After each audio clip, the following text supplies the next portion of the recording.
Welcome to this week's edition of Flashback Friday, your opportunity to get some good review by listening to episodes from the past that Jason has handpicked to help you today in the present and propel you into the future. Enjoy. Today's Flashback Friday comes from episode 938, originally published in January 2018.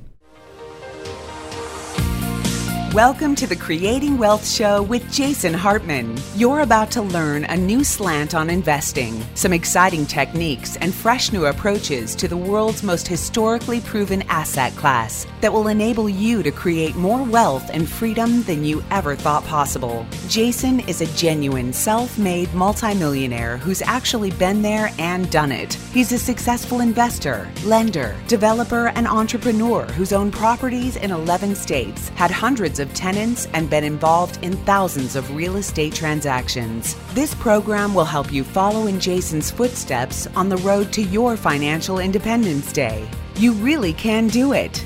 And now, here's your host, Jason Hartman, with the complete solution for real estate investors. Welcome, listeners from around the world. This is your host, Jason Hartman, and I've got a special surprise for you today. You know, we always try to tread new ground occasionally, and we are doing that in this episode number 938, episode 938. So thank you for joining me today. And we have Meet the Masters coming up on Saturday. It's just a few days away, literally. And I have to tell you something about myself that you may not know. It is something I am not allowed to share on the air with you at risk of a lawsuit. What is this that you don't know about me? Well, you may not know that I have incredibly good taste in music. I'm a big fan of music. I absolutely love music. We have hired a tribute band to play Journey for us at Meet the Masters. And I have got the director and the bass player here with me. He is a classically trained, truly professional musician. I'd like you to meet Giorgio. Giorgio, welcome. How are you? Oh, thank you. I'm doing great. It's an honor to be here tonight, and we are so looking forward to the show and providing an amazing experience for everyone. Well, we are looking forward to it too. You know, this is the first time we've ever done a musical performance at any of our events, including Meet the Masters. We do several different types of events every year. We're super excited. And, you know, when I was looking for musicians, I thought, who doesn't love Journey? In fact, I'll tell you kind of a funny story. I had a little spot in my life several years ago where I lived right next to ASU, and I kind of felt like I was going to college. It was really fun for a little few years of my life there. I remember I was hosting a big giant party one night, and I had, probably 200 people in my swanky penthouse right by ASU, and accidentally I fiddled with the stereo system, and a Journey song was playing, and I accidentally turned it off, and that was a huge, it just ruined the mood. And one of my friends, Darren, yelled out the funniest line ever. He said, "Nobody ever turns off Journey." I thought that was funny. I thought that was a great line. What inspired you guys, Giorgio, to do tributes to Journey? I mean, such a great band. I remember seeing Journey, as I mentioned to you, in the Rose Bowl years ago with 90,000 people. Just amazing. I've seen them a couple times in concert. Wow. Why Journey? You know, that's a great question. Well, interesting enough, just a little background about me, which kind of brings us to where we're at now. I have a jazz background, and I've played a lot of jazz, a lot of fusion jazz. I actually even played with the great Frank Mbali, who's probably the foremost fusion jazz guitarist in the world today. And so what I love playing, along with classical and jazz and conventional contemporary music, is I love progressive music. I love music that has great heart and emotion and drive. And that's why I love Journey so much. Yeah. And so what inspired me is years ago, I too saw Journey. And the second I heard them, I just fell in love with them. I go, these guys are amazing. The music is amazing. They're so prolific. And they bring you to a better place. I think I'm into a lot of music, but, you know, compared to some of the other, either British progressive rock groups or American progressive rock groups, to me, there's something about Journey that sets everyone apart. Yeah, it really does. So I just literally got into them and learned their material really well. And then a few years ago, I said to myself, you know what? I want to audition for a Journey tribute band. And so I auditioned with my current group, who auditioned literally about 15 players, and I got the gig. Probably because I knew the material better than probably most of the other ones, the additional people that came. So that's kind of how that all came about. And the beautiful thing is we don't just play the music. It's not like playing, like if you're in a top 40 band or something like that. We're all accomplished players. We all have graduated from conservatories, and we take it very seriously, but we have so much fun in the process. And so I think what we do is our goal has always been to, if you close your eyes, can you hear the difference between the two? And a lot of people have said, kind of hard to tell the difference. So that's an honor. Right. If we're getting people to that point, then we're doing our job. Yeah, you definitely are. Well, I have to tell you, I think that jazz musicians are likely, and, correct me if I'm wrong about this, I'm not an expert, I'm just a consumer, but I think jazz musicians are probably the most technically talented musicians out there from a technical perspective, for sure. I mean, of course, everybody has their own taste in music. Music's a very personal thing, obviously, but jazz is it's a technical type of music. Would that be a proper characterization? Absolutely. It has so many nuances and different avenues, and the chord structures and a lot of they're complex. In most jazz, it's very complex, and it's not just like playing a 1-4-5 progression, as you would call in music, where you're going to a 1 chord to a 4 chord to a 5 chord, or whatever the case may be, or another progression is 1-3-6-2-5.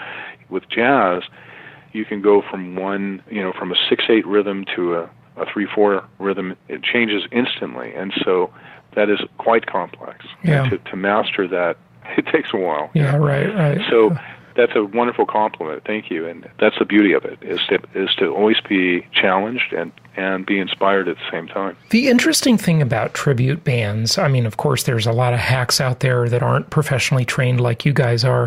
And, I can't wait to see you guys live Saturday night. And you've done some big gigs.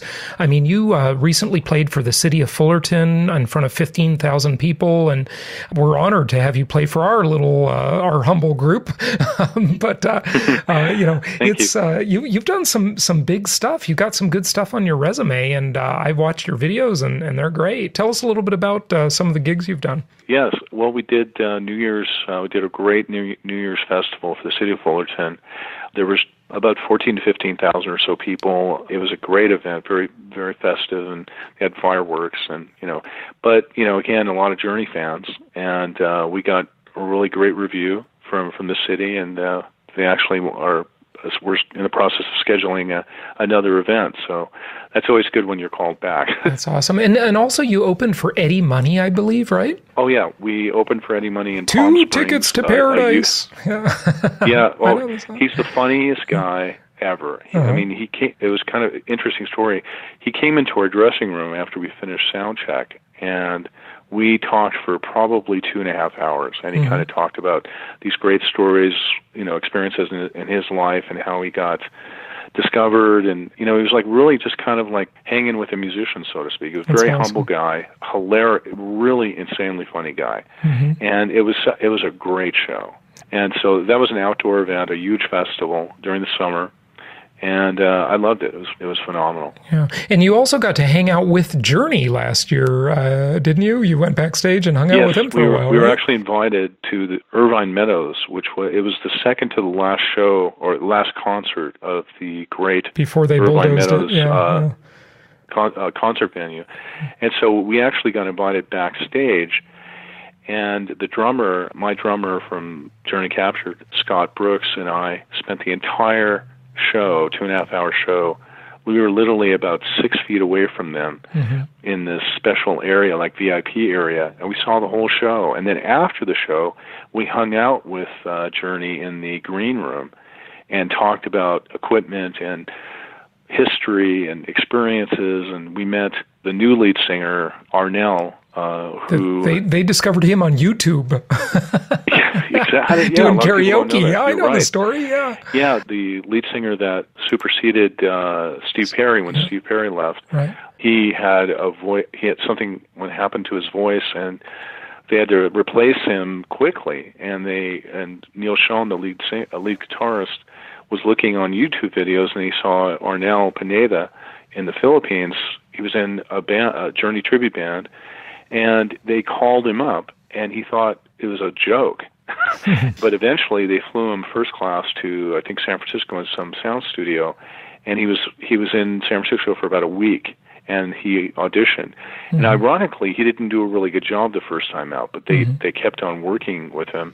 And then I think after the second day or third day, he nailed it, and he's unbelievable. Such great energy. He's a very humble guy too. Yeah. So he's really been an asset. I can't believe it. He's already been with the band 10 years. Yeah, good stuff. Wow, that's amazing. Time does fly, doesn't it? I want to make sure, and we got to wrap it up because we've got an interview to do for the rest of the show here. But I wanted to introduce you before everybody comes to see you on Saturday, and I can't wait to see you guys there. I want to put in a couple requests, okay? Now, listeners, if you have any requests for any Journey songs, and they do a few other things too, so you might go off and do something besides Journey as well, a little bit. I want to request Stone in Love and Don't Stop Believing. You got to do Don't Stop Believing, of course, right? And we'll see if all of our investors in the audience can sing Don't Stop Believing, Okay. Well, we will accommodate those requests, absolutely. We can do every decade of the hits from literally from the 70s to the 80s to the 90s until Steve Perry left, and we even do some Steve Perry tunes just for fun. Awesome. And then even some of the new stuff with Arnel Pineda. So we're here for you guys. We're going to do an amazing show. It's going to be a memorable night. Yeah, we're looking forward to it. So everybody, come in to meet the masters. Reach out to your investment counselor and tell them your Journey request, and we'll submit them to Giorgio and his group, and see if they can line those up for you. And we're looking forward to a real good night too. It's the first time again we've done a musical performance, but we really want to make this a part of our events. I'm super excited to have you guys. Giorgio, thank you so much. And anything else you want to say before we jump to our interview for the rest of the show today? Just a pleasure speaking with you tonight, Jason, and thank you so much, and we are going to rock this Saturday. Awesome. Any of you who don't have tickets and want to grab a last-minute ticket, hey, go to jasonhartman.com/masters, jasonhartman.com/masters, and grab your last-minute tickets. We've got a few left. Elite is sold out, and I probably have to say VIP is sold out, although I have to check with Carrie on our team on that. But we definitely have general admission tickets left. We're just going to have a great time for 3 days. It's going to be awesome. And for those of you who already have tickets, make sure you download the conference app. So you have the schedule, the speaker bios, their resumes, a whole bunch of resources, documents that we've loaded into that. And we're going to continue to load more documents and the PowerPoint presentations, all kinds of good stuff for you. So be sure to download the app. We have sent you an email with a link to download the app, so be sure to get that. Hey, everybody, we got to jump to the second half of Sue and Gary and their client case study and get to the good part of their real estate investing journey. And I just want to say before we do that to everybody, don't stop believing. We'll see you on Friday morning, but Giorgio, we'll see you and your band on Saturday night. So thanks for joining us. Thank you so much. Truly enjoyed it.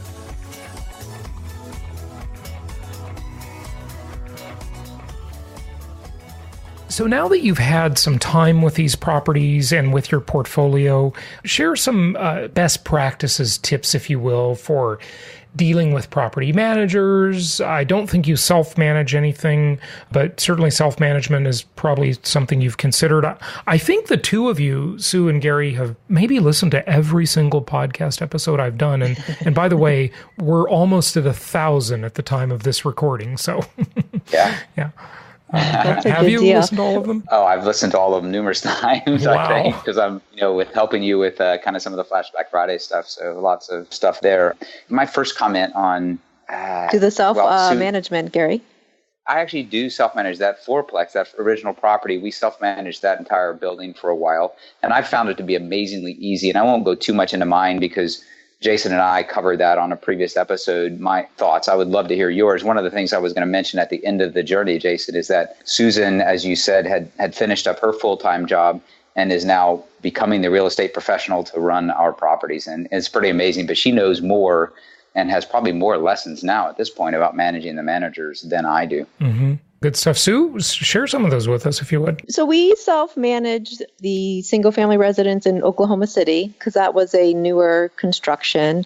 And then we still self-managed, I believe, 2 of the units in the fourplex. Kind of just got to where it was time for a tenant turnover.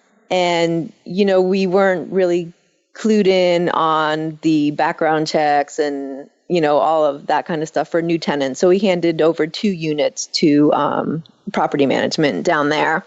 But otherwise, I just find sometimes you do have to, I'm still spending some time managing the managers because I find that things will slip through the cracks, and I'll use our Memphis as an example. One of the houses is a Section 8 property, and we weren't getting paid the Section 8 portion. 1 month it was less than the normal, then the next month it was nothing. And it took me to say, hey, what's going on here? Why is this going on? And to get on the property manager and to look into it. And then, that ended up being a 4 to 5 month ordeal. And, we got Sarah involved in all that. It came out okay, but, we were good for a couple months. And then, now we just had another issue for a month. And so I do find that I can't just take their numbers and put them in my spreadsheet. I have to really look at what they're doing. Yeah, you got to pay attention. But, I'm curious. Both of you have talked, and this is one of the things I really value is transparency. And I try to share on my show, and I think everybody that's listened for a while will completely agree with this, hopefully, that, I'm just really transparent, the good, the bad, and the ugly, because, when you are just upfront about it, people's expectations are set correctly, And I find that makes my life a lot easier, frankly. I'll say it's even for a selfish reason. But to an outsider who's maybe happened to catch this as the first episode that they listen to, right? And they're thinking, well, why would I want to deal with this with all this problem? I'll just put my money in the stock market or keep it in the bank or something. It sounds like a lot of headaches. Can you guys address that? Why would you be excited about it after all this, right? We're trying to drive away the competition. Oh, okay. Got it. You don't want other investors buying properties, right? You're trying to turn them off. No. Yeah. Go ahead, Sue. Oh, I was going to say, it's because when you have that month where everything goes great and you're just like, that's why I do it. Mm-hmm. Because, had minimal maintenance calls, everyone paid their rent on time. And then I fully realized all my cash flow that month. And I'm just like, there you go. Now it's like a game. Like, how many months in a row can I make this happen? Right. Yeah. And for me, it's about one of the things that's important is that the investor learns how to keep score correctly. And I'm kind of repeating, something that you've talked about a lot. But when you correctly keep score, it's not just about the cash flow. And in fact, the being able to offset the depreciation of the dollar to offset inflation, it's huge, especially when you do it leveraged, right? So I talked when we were at that Oklahoma City, Jason Hartman University, that, the numbers that are on all of these properties that we were looking at are in the 30s and 40% total return on investment. And that's actually what we're still seeing with our properties because of the multi-dimensions of it, right? And so, your comment about you feel every bump in the road, it's a fractionalized industry. It's going to keep a lot of people from joining it. But a fragmented industry is what you meant to say. Yeah. One of the things, let me just comment on that, Gary, for a moment. One of the things I say is that, this is a common frustration with investors. Hey, it frustrates me every day too, is that it's a very fragmented industry. Everybody's doing stuff a different way. Your property manager in one city will do it differently than in another city. One of my sayings is embrace the fragmentation, because that fragmentation is what makes it very difficult for the institutional investors to get into the game. Now, granted, we all know they're here to some extent, but in comparison to the overall marketplace, the institutional investor component in the business of buying and holding and renting single-family homes is like nothing, Okay. You can say, okay, Invitation Homes has, 50,000 homes or whatever they have now, right? And that sounds like a lot. But in comparison to the overall marketplace of 15 million or so single family residential properties owned by small investors, they're nothing. Okay, they're nothing. Yeah. And if this was not fragmented like that, Goldman Sachs and Warren Buffett and Berkshire Hathaway, I should say, and every other institutional investor would be in this market eating our lunch. Okay, so it's good that it's fragmented. That's what keeps them out. It's hard for them. Exactly. Right? Yeah. Okay. Exactly. Go ahead. What I was going to say is that some of the stuff that I'm going to talk about at that incredible opportunity to talk and tell our story at Meet the Masters is that, this opportunity we are both extremely bullish that we're on the right path and that a lot of Americans need to take this path because until you develop part of your personal finances that enables you to have consistent passive income and offset any concerns of inflation, you're never really going to have the ability to go off and do what you want. There's no bank account big enough, in my opinion, that will do that for you. But if you have something that keeps up with the changing economy, keeps up with inflation, it gives you the freedom to go off and, step off the treadmill of life and do stuff you want to do. The reason we're bullish on it, I think Sue would agree, is because of the freedom that it creates for our family. Yeah, and pardon my crass language here, but it just sounds better to say it this way. It doesn't keep up with inflation. This kicks inflation's ass. Absolutely. It does it in two ways, of course. Inflation-induced debt destruction, which, regular listeners all understand very well by now, but also just leverage, basic leverage, because, you outpace inflation on a 5-to-1 ratio. It's a beautiful, beautiful thing. So, and then you have other dimensions where you earn return on investment as well. So, yeah, good stuff. Yeah. Gary, you just can't do it. But see, the thing I would argue, and I'm sure, I don't know, we've never talked about this before over the years as you've been clients, but I'm sure you guys have invested in stocks and bonds and done all the sort of Wall Street pooled asset stuff. And, with that stuff, it's like you have to totally pay attention to that. Anybody listening who thinks they can give their money to some financial planner or even put it in an index fund, they are crazy. You have got to pay attention to that. You've got to read, you've got to learn, you've got to watch CNBC all day. Even then, it's so out of your control, you really have no idea how you'll do. But I always say there's no such thing as a passive investment. And let me share a small example. This is not a major example, but it's worth talking about. Even the bank is not a passive investment because, of course, your money is getting destroyed by taxes and inflation. We all know that. But, I have some bank accounts that, I just spread money around in different banks. And, I don't want to go over the FDIC $250,000 limit. And so, I just never do anything with them. They just sit there, right? I have a little bit, I admit I have some money in the bank because I honestly don't have enough time to deploy it, okay, sometimes. And I do my real estate investing, I do hard money lending. And so I get this, notice like, we think your account has been abandoned. You've got to sign this letter and fill out this paperwork. Otherwise, we're going to let it as cheat to the state. And I'm like, are you kidding? There is nothing passive here. There's nothing passive. Like even a bank account. There's an example, right? So, yeah. Oh, you're right. It's a hassle. Any thoughts, Sue? Not really. Yeah. We're off on a tangent here, aren't we? But I know. But so like before real estate investing, before Gary got on this kick and then he got you enrolled in it, what did you do? Were you not the money person? Was Gary the money person, or were you both? Or were you looking at your 401k and the stock market and that kind of stuff? Yeah, we would both do it, keep an eye on it, and we were just kind of mutual funds because we thought we could just invest in it and not really have to pay attention to it, right? Because you're investing for the long haul and we're not buying and selling. And those phrases hurt me now. So that was where we were, put as much money into your 401k as you could, or Gary had the thrift savings plan. And so that was what we did. And then, and I know Gary has told the story before, my parents are retired now. But yet my dad is constantly like, am I going to have enough money to make it through? He's only in his 70s. How much longer, am I going to need this money for? And, so it just kind of all circles back to not wanting to have to worry as I get older that I'm going to outlive the money. Yep. So, yep. Sue, as a healthcare person that you gotta, I'm sure, agree with this, that the biggest problem a lot of people are going to face, and it's a good one, is too much life left at the end of the money.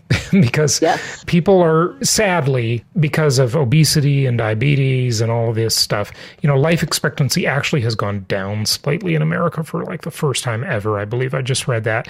But overall, I think it's an amazing time to be alive, and as you've heard me say, and I think that is going to take a real turn with some of the longevity technologies, longevity sciences that are just, it feels like they're on the verge of making some rather huge major strides. Right? Yeah.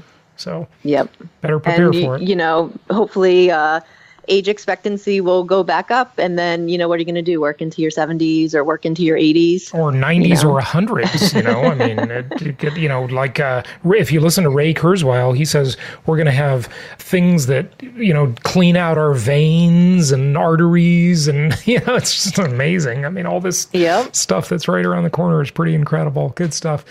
Want to share another best practice before you go, and let's kind of wrap it up, or anything I didn't ask you about that you want to share? Well, Jason, most importantly, I just wanted to say thanks for having us on. Thanks for helping lead us through this journey of 5 to 6 years. I mean, it's been just incredible for us. Like we pointed out earlier, we shared some complaints, but I think that's because we're type A people, and your mom has commented once, and we've laughed about numerous times your mom's comment that she complains all the way to the bank about her Section 8 tenants. Yeah. But, in the end, when you look at those B class or even, C class and the A class, when at the end of the year, if you spend time to actually keep score correctly, you'll be amazed at the impact. And then everything got so much better with the new tax changes. So I'm very, very bullish on this. I can't wait to, kind of share our experience and talk about what I do, at Meet the Master. So this next couple of weeks coming is going to be amazing. Yeah, good stuff. Well, thank you so much for sharing, Sue, Gary. We really appreciate it. It's always great to have case studies. Our listeners love it, and they love to hear from real people that are doing real stuff, that have real challenges, real highs, real lows. It all kind of works out in the wash. So, I think the key thing is just understand, go in with realistic expectations. There will be problems. It's just part of life. It's, we're all adults. We know it's not all a bed of roses. Hopefully we've learned that by now. You just got to be persistent and work your way through it. That's what you do with anything that you want to see come to fruition. So thank you two both so much for sharing with us today. We appreciate it, and we'll look forward to seeing you soon at Meet the Masters. Thank you. Bye-bye. Thank you. Thank you so much for listening. Please be sure to subscribe so that you don't miss any episodes. Be sure to check out the show's specific website and our general website, hartmanmedia.com, for appropriate disclaimers and terms of service. Remember that guest opinions are their own, and if you require specific legal or tax advice or advice in any other specialized area, please consult an appropriate professional. And we also very much appreciate you reviewing the show. Please go to iTunes or Stitcher Radio or whatever platform you're using and write a review for the show. We would very much appreciate that. And be sure to make it official and subscribe so you do not miss any episodes. We look forward to seeing you on the next episode. Welcome to Meet the Masters of Income Property Investing. I'm your host, Jason Hartman. Join us in beautiful La Jolla, California on January 12th through 15th. This is your chance to meet the masters of income property investing. Learn from an amazing collection of experts all in one room. You'll meet a ton of local market specialists, mortgage lenders, tax professionals, and investment specialists such as Jeff Myers of Myers Research and John Burns, real estate consultant. Learn from Robert Kiyosaki's Rich Dad advisors, Ken McElroy, his real estate investment expert, and Garrett Sutton, his attorney who specializes in asset protection. Find out what leading economists are predicting for 2018, including Danielle DiMartino Booth, founder of Money Strong LLC, and Andrew Zatlin from Moneyball Economics. Hear from leading entrepreneurs how to maximize your income streams. You'll learn unique financial strategies from Patrick Donahoe of Paradigm Life, and how to give birth to a brand from Brian Smith, founder of UGG Australia brand. This year also features a very special guest, Dr. Ron Paul, former congressman, presidential candidate, and staunch advocate of liberty. Right now, you can upgrade your ticket to include VIP access and a dinner with Dr. Paul. Enjoy a fine dining experience and fascinating conversation. Seats are limited, so upgrade your ticket today. Ask questions and learn why real estate is the most historically proven asset class. Armed with new information, you'll have the confidence to take massive action. As the saying goes, don't wait to buy real estate and wait. Surround yourself with like-minded people and build friendships that will last a lifetime. Share strategies and tips with other investors and hear about their successes and struggles. Make 2018 the year you decide to achieve your dreams. Real estate is a proven way to create true wealth within your lifetime and achieve long-term financial independence. Don't wait. Join us in La Jolla. Reserve your seat today.